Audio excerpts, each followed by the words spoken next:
My name is Lex. Welcome back to the vlog. We're playing 510 No Limit at Seminole Hard Rock in Hollywood, Florida. First hand, I have Ace King offsuit, $25 straddles on under the gun. I raise to 60, and the big blind wants to play for more. He bumps it up to $275.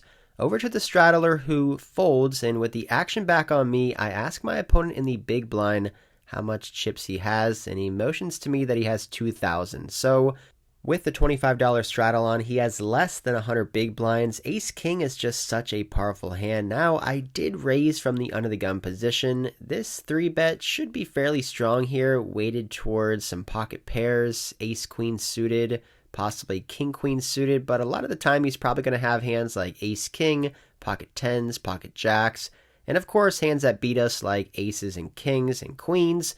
But that doesn't stop me from putting in a 4-bet here. I think it's a pretty standard spot.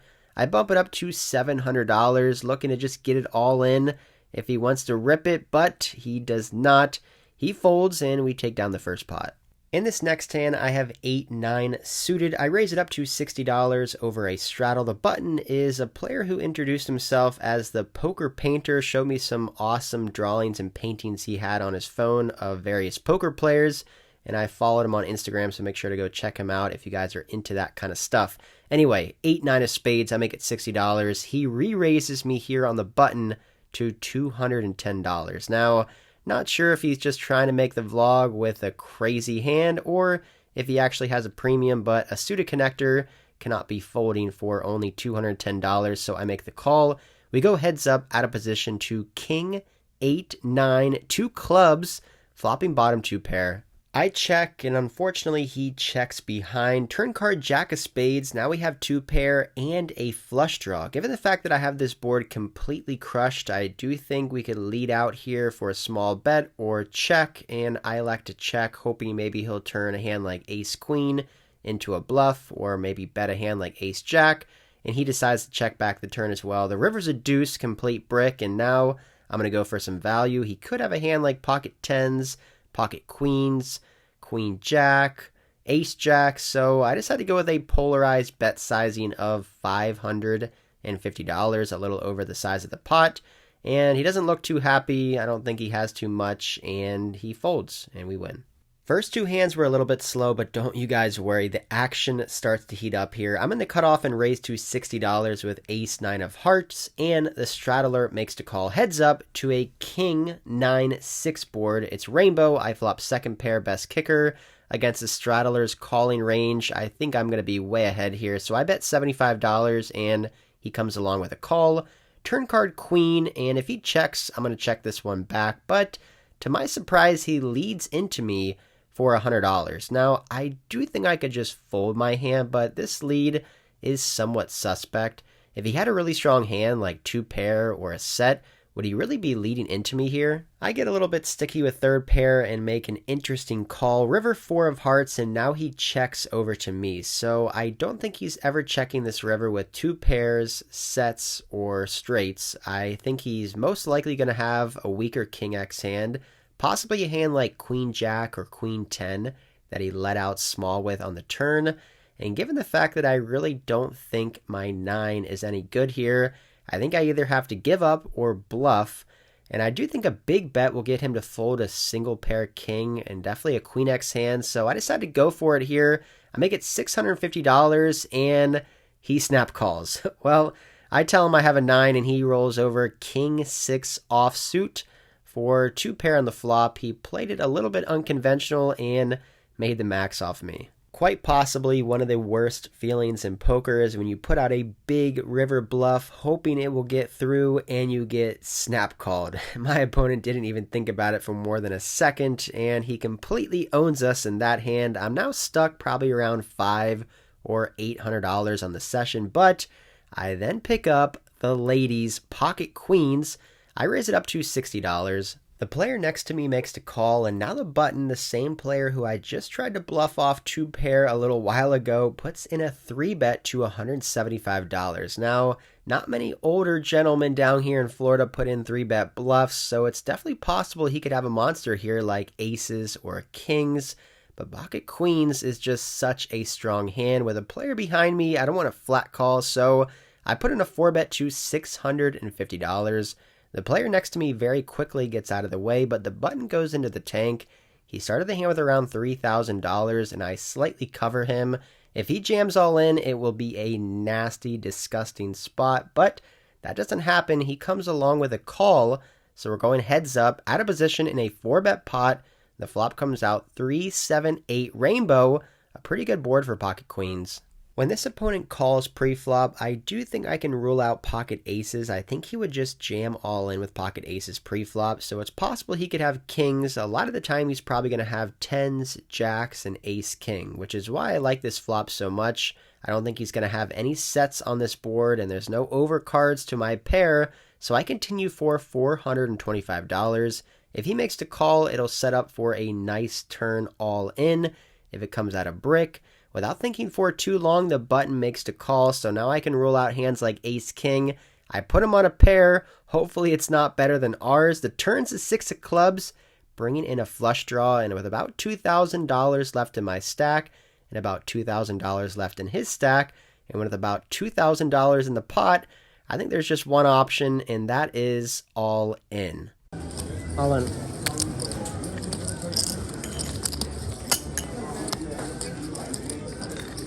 He doesn't snap call this all in, which is great, meaning that we'll probably be ahead here a lot of the time, unless he's somehow nit rolling me here with aces or kings, which I don't think he would do. I think he probably just has tens or jacks and is considering folding or calling. He goes into the tank for over 2 minutes.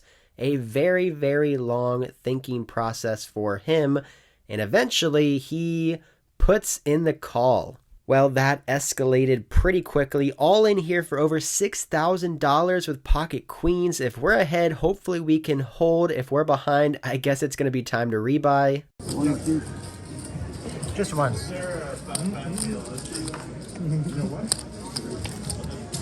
Queens.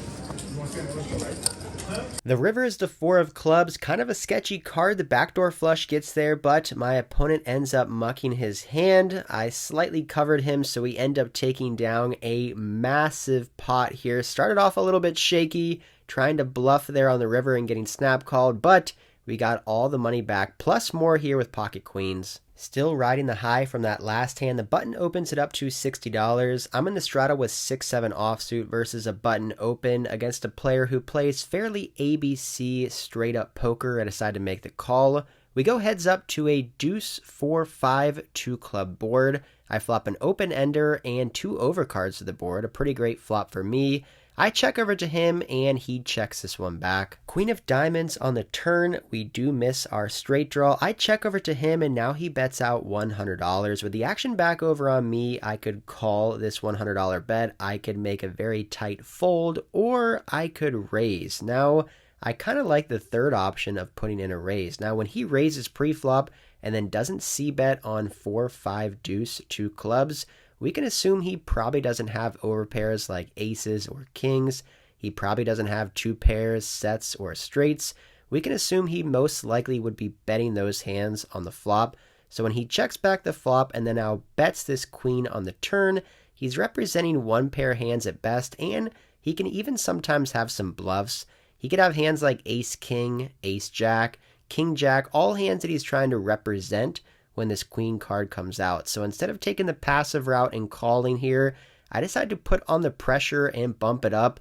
I semi-bluff raise here to $325. The reason that I like taking this line of raising is that he's going to fold out all of his ace-high, king-high bluffing hands, and I do think he's going to call one time with his queen-x hands, but depending on the river, I do think we can put a lot of pressure on those single-pair queen-x hands. Like I said before, he didn't bet the flop. I'm pretty sure this player would be betting strong hands on this particular board. So if the river card comes out anything but a queen, a king, an ace, or a jack, I'm probably going to bet very big, trying to put pressure on all of his 1-pair hands. He does end up making the call for $325, which really doesn't surprise me. Now I'm pretty sure he has a 1-pair queen X holding. We're looking for some help on the river, and bink, we get it. It's the 7 of clubs. We make a straight. I think to myself, wow, it is nice to run good. I check raise semi-bluff and now got there on the river. Interesting spot now, though, because the front door flush gets there. It's possible he could have not bet the flop with the flush draw and then now bet the turn with the flush draw, but definitely not going to be checking a hand as strong as a straight. But instead of sizing up, I'm going to size down here to $575. He very quickly makes the call, so I roll over my 6-7 for a straight, and then I realize I just made a very, very big mistake. Either one of the wheel. The other? I don't think I have 38. I might have that one. Right. Nice, sir. I'm not going to lie. Are you using a card? I made a really big mistake. I thought I got there on the river. All right, that is something that has never happened to me before. I 100% thought I rivered a straight, like 100% sure I made a straight. I bet 575. He calls me. I show my hand thinking that I won, and the dealer pushes the 7 and goes 7, and I'm like, oh my God, my heart just sinks. And I realize that I didn't river a straight. I rivered second pair. Oh my God. I don't know how that happened. Just, I guess, a complete brain fart. It's really weird because I took yesterday off. I'm not tired. I feel great. I worked out today, ate good food, slept well last night. I've only been playing for a couple hours, but a complete brain fart, a complete mess up. But the funny thing is, though, is I was going to blast off on almost every river other than like an ace, a king, a queen, or a jack, because I put them on like a king, queen, a queen, jack, ace, queen kind of hand. So the 7 on the river, if I would have made a pair, I still think I would have bet, and I was probably going to bet like, 1.5x pot or even bigger. So me misreading my hand actually saved me money, because if I bet like $1,000 there, he still calls with a straight. So I guess it turns out to help me. I don't know. But I'm going to take a little break now, get some fresh air, go back in, and hopefully read my cards right this time. Pretty sure this hand is going to go down as one of the oddest, weirdest hands I've ever played. Misreading my hand, thinking I had a straight, 100% sure I had a straight. I mean, there was just no doubt in my mind that when the 7 of clubs came out, I made a straight, and I throw out a bet, and I don't realize it until the dealer pushes up the 7. My opponent ended up having ace-3 offsuit, so he flopped the wheel, and he played me to the max. He slow played his hand and just got me to blast off there, kind of getting owned by these older recreational players here in Florida, but we do end up playing one more interesting hand on the night. I'm in the $25 under the gun straddle, and there's a limp for $25 under the gun +1. The hijack raises to $75. With ace-jack of diamonds, I could 3-bet or call. This time I decide to call, and we go 3 ways to an ace-jack-7 board. Top 2 pair for me. I check. Under the gun +1 checks, and the hijack bets out $125. I could check raise, or I could flat call, and I think flat calling is fine. It's pretty hard to be bluffing on this board if I do put in a check raise, and I want to let my opponent continue to bet a worse hand or potentially bluff, depending on what happens. So I decided to make the call for $125, and the under the gun +1 player folds. Turn card, ace of clubs. We make a full house, the nuts, the best hand possible. I check over to him, and he does not slow down. He continues for a $625 bet. A very large bet for my opponent. He's a non-American player who just comes to Florida to play some poker, which means he's definitely going to be capable of putting in some big bluffs. Now, we're holding the absolute nuts. We have an ace in our hand. There's 2 aces on the board. We have a jack in our hands, so it's pretty hard for him to really have anything at all. There's only one other ace out there that he can have. It's possible he could have a hand like pocket 7s, but that hand we're just going to get all the money from anyway. So I think a check raise here sometimes could be good, but I think a better play is to just flat call and allow him to continue to bluff on the river if he is bluffing, or maybe he has a gut shot straight draw or a flush draw, and maybe he improves on the river, drawing dead, and we can get more money. So versus this sizing, I decided to just make the call, hoping to keep all of his bluffs in there, and we have a pretty massive pot brewing here, holding the absolute nuts. Going to the river, which is the 8 of diamonds. A pretty great card because it doesn't improve my opponent to any better hand than me, but it does break out flush draws and straight draws. I continue to check in flow, and he instantly checks back. Seems to me that he gave up on his bluff.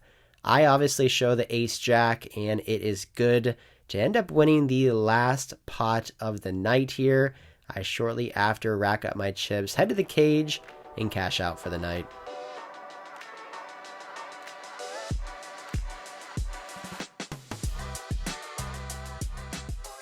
Alright guys, that is it for this one. Ended up profiting a little over $700. A pretty wild, exciting session, to be honest. Got it all in there with pocket queens.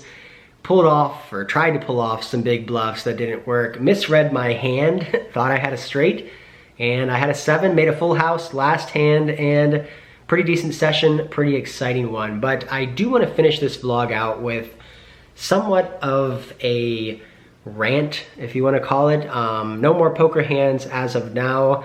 Just going to kind of talk to the camera and discuss something that I have been thinking about for a while, and that, you know, has been affecting me for about over a year and a half now. Something that I've never dealt with before in my entire life, and that is dealing with haters. Dealing with negative, mean, hateful, trolling comments daily. Never experienced this before in my entire life until about a year and a half ago. A year and a half ago, I was just a random guy grinding 510 in Florida, well, trying to grind 510, moving my way up to playing 510 a year and a half ago, closing in on almost 2 years now. And I was a little bit bored with the game, so I made an Instagram, a poker Instagram, started posting pictures and stuff. And one day I decided, look, I like Andrew Neamy's vlogs, I like Brad Owen's vlogs, I watch Mariano. Let's try to just record and see what happens. So I secretly put my phone down, I'm playing 2-5, I record all my hands, I type it all into my notes, I go home and I do a voiceover, I edit the video, and I put it up on YouTube. And within like 2 or 3 days, the video had 10,000 views. So I'm like, this is pretty cool. Let's try it again. So I make another video. Then I make another video. And I made like 4 or 5 videos within the first 2 weeks, and my channel just exploded. I was getting 20,000 views, 25,000 views within the first couple weeks.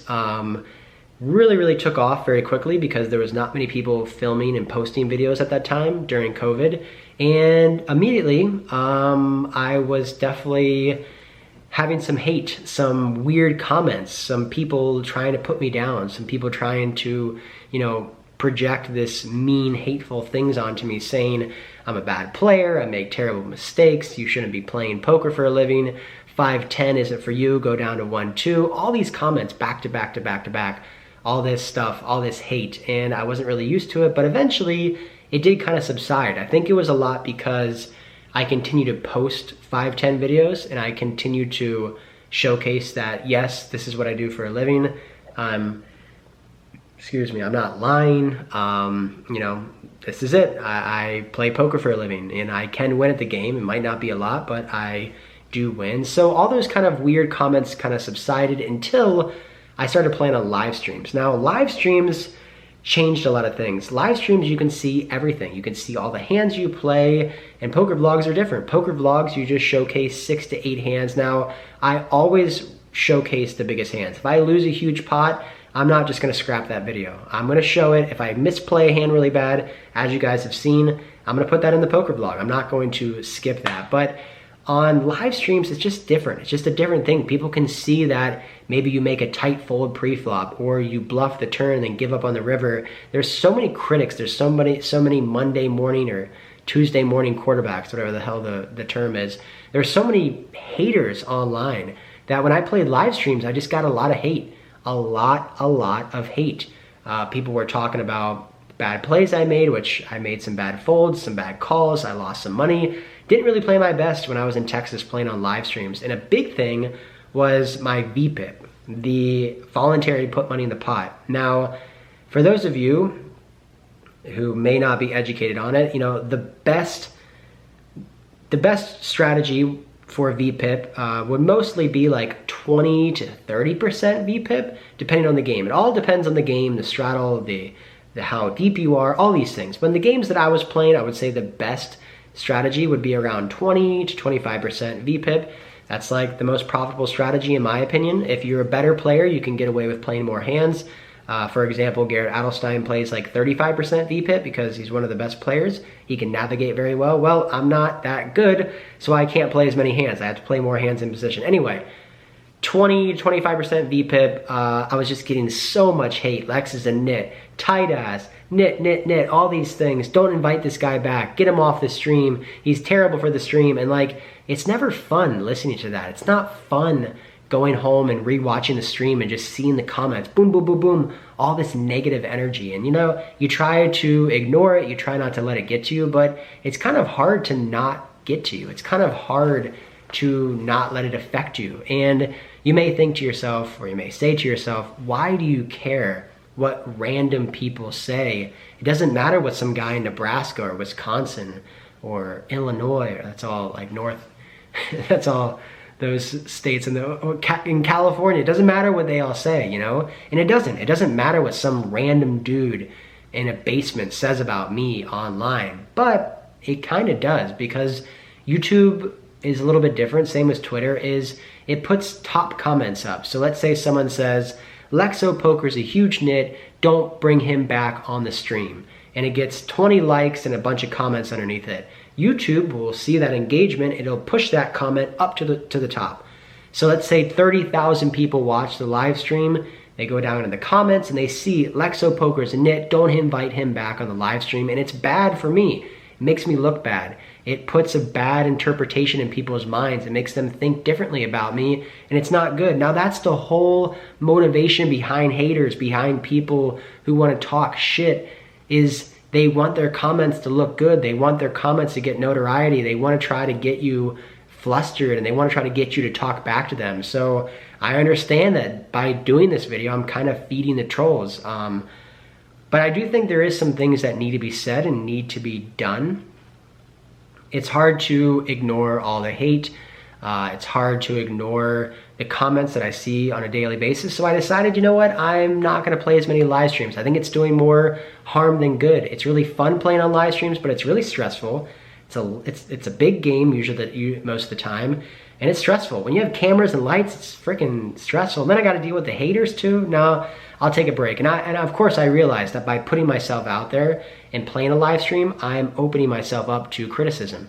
By making poker videos, I realize that I'm opening myself up to criticism. By posting controversial things online, I'm opening myself up to criticism. I'm posting my opinions on matters, and when you post your opinion, somebody's always going to disagree with you. It doesn't matter who it is or what you say, there's always going to be someone who disagrees with you and doesn't align with what you're thinking. So by posting these things and talking about opinions and then playing on live streams and making poker videos, I open myself up to haters, to negative talk, to, you know, people just being super mean.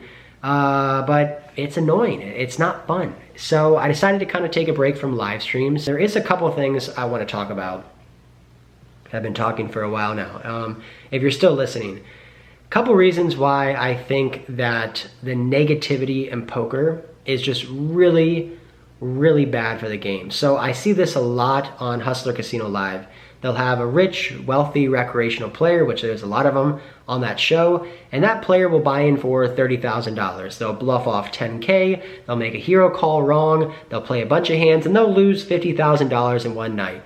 And the people in the comments go crazy. They rip them up. How bad do they play? They shouldn't be playing this game. They're an idiot. They're so bad at poker. All these comments, boom, boom, boom, ripping up this person who is a recreational, wealthy, non-professional poker player just trying to have fun. And that is what doesn't make any sense to me. And that kind of just shows people's educational level. But it does matter. For instance, a player, JR, who played on Hustler Casino Live. He started playing on the Friday games. I'm guessing he's very wealthy. He's buying in for $500,000. He was getting hate and people were talking shit to him. People were calling him a nit.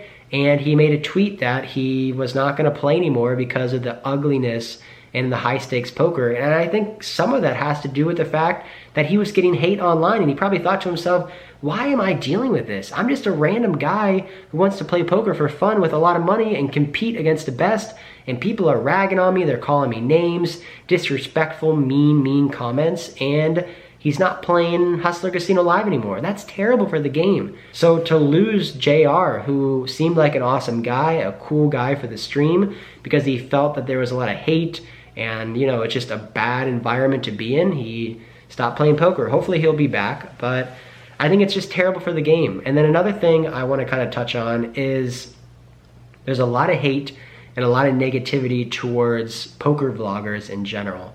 Myself, I get a lot of hate. Rampage gets a lot of hate. Mariano here and there. Wolfgang, close to broke. Those are the guys that I know that just like get ripped up in the comments sometimes, or ripped up on live streams. And it doesn't make any sense to me, because all of us are just random guys who make poker videos. From what I know of, none of us claim to be a coach. None of us claim to be the best players. None of us poker vloggers claim to never make mistakes. None of us poker vloggers claim that we're the best in the game and that we'll always win. No, we're just guys who are posting videos about our poker hands for free on the internet. So when people talk shit on poker vloggers and they put them down and try to be mean to them and, you know, just negativeness all the time, doesn't make any sense to me. I never claimed to be the best. I never claimed to be great at the game. I just said, look, I play poker for a living. This is what I do. Here are the poker hands I play. Have fun, enjoy. And I guess there's always gonna be haters. There's always gonna be critics. But it doesn't make much sense to me. There's so much hate in the poker community, and I do think it needs to change. To compare it to another community that I've been in for the last 8 years is the CrossFit community. CrossFit is functional movement performed at high intensity that's constantly varied. There's competitions, there's gyms specifically for CrossFit. The CrossFit community is the complete polar opposite of the poker community. The CrossFit community is uplifting. The CrossFit community is positive. The CrossFit community wants you to do well. In poker, people don't always want you to do well. Poker is very negative. Poker is very cutthroat.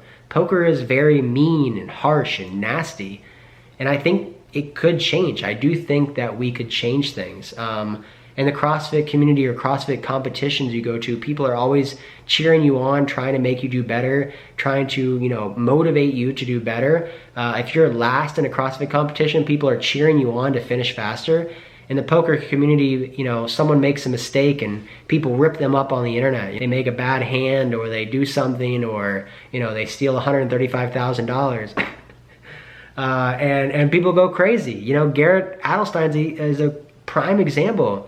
The dude has been a stand-up guy for like 15 years in the poker community. He's been basically perfect for the last 15 years. He's played on live streams every single week. He's never done anything wrong. He got slow rolled for like a $300,000 pot, and he just goes, nice hand, and folds.